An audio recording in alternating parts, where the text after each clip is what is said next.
What is the status of the floor? The Senate is considering the Haaland nomination. Mr. President, I rise today in support of my colleague in the New Mexico congressional delegation, my representative in the House of Representatives, and President Joe Biden's nominee for Secretary of Interior, Congresswoman Deb Haaland. Congresswoman Haaland is a member of the Pueblo of Laguna. She's what we like to call in New Mexico a 35th generation New Mexican. As many have noted, she'll make history as the first ever Native American cabinet secretary, something that frankly should have happened a long, long time ago in this country. Deb also has lived experience as a single mother, as a small business owner, as a tribal administrator. Experiences that will serve her well and bring real representation to President Joe Biden's cabinet. She grew up in a military family. Her father was a decorated Marine combat veteran, and her mother is a Navy veteran.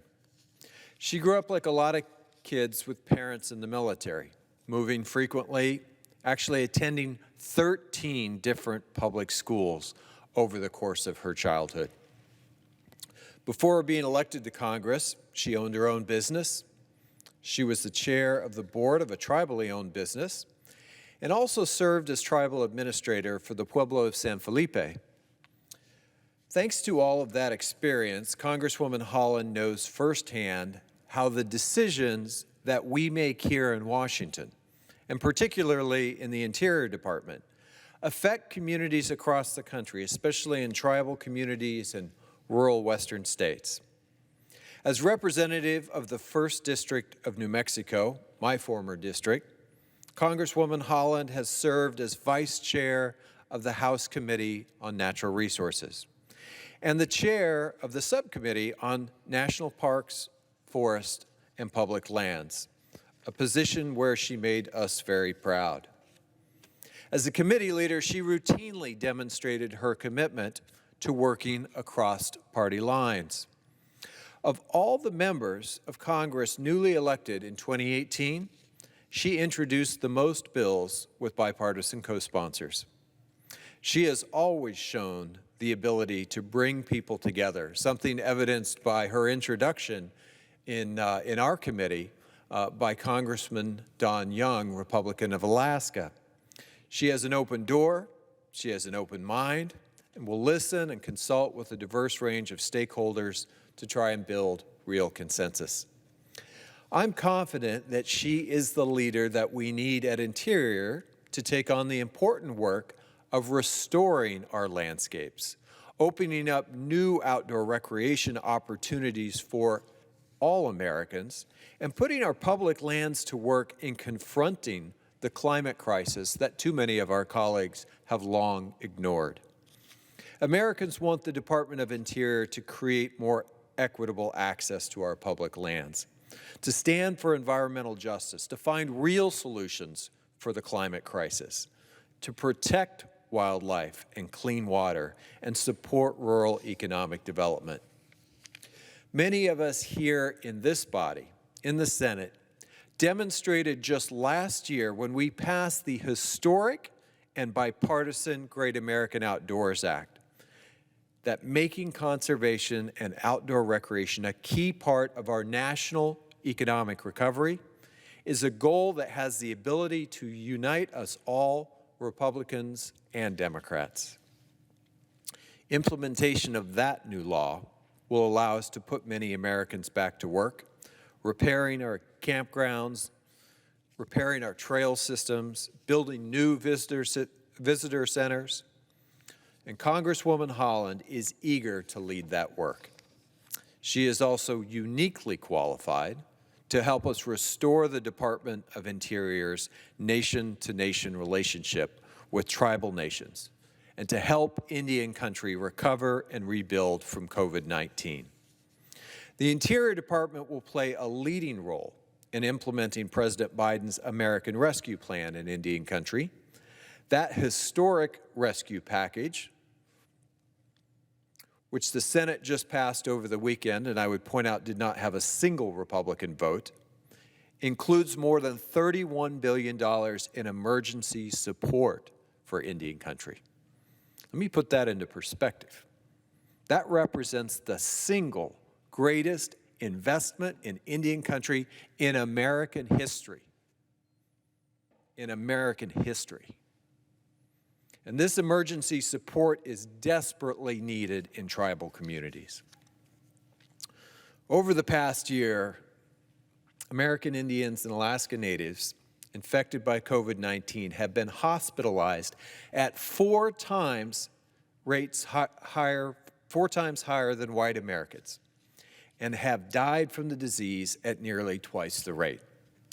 That is not just some statistic. I know firsthand because of the people I know and have lost in Indian country.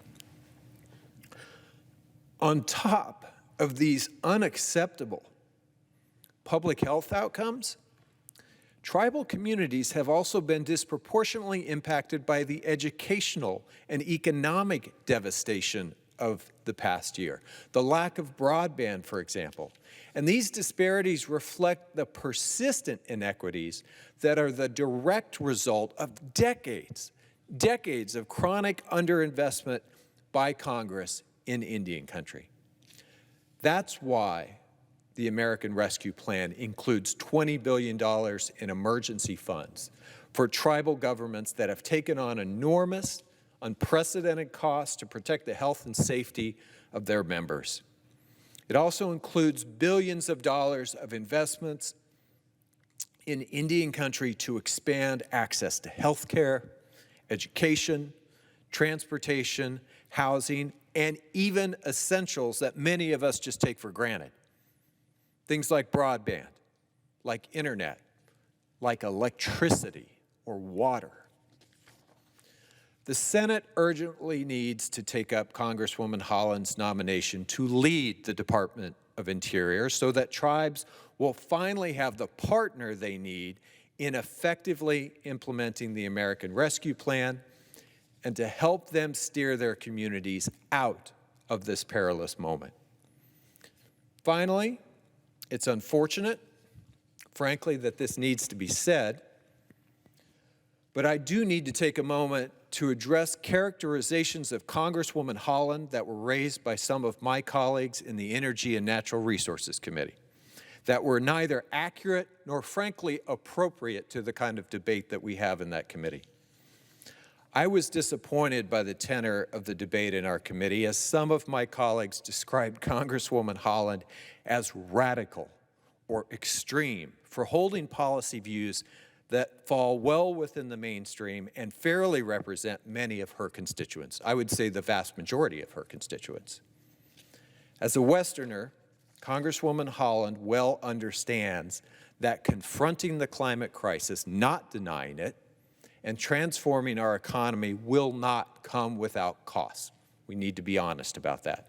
That is especially true for fossil fuel workers, including many of our fellow New Mexicans who have long powered our economy and deserve our respect and support. But we need to be thorough on the details and thoughtful in preparing our traditional energy communities for a transition to the clean energy future that the market has already told us is coming, is here, and we need to be honest with them. I am absolutely certain that Congresswoman Haaland will be a true partner to Western states like New Mexico, Alaska, Colorado, Montana, Wyoming, as we navigate this challenging transition. And as we confront the climate crisis that is already an existential threat to our land and water resources and the communities that depend on those resources in the West, we must diversify our economy. We must invest in those communities and remain a global leader in producing and exporting energy. Now, despite the objections that have been raised against her nomination and the holds that have unfairly held up her confirmation, I am confident in Congresswoman Haaland's commitment to work with every single one of us on these pressing challenges. And I am eager for the Senate to finally take up Congresswoman Haaland's confirmation so that she can get to work protecting our natural heritage for future generations. Thank you, Mr. President. I yield back.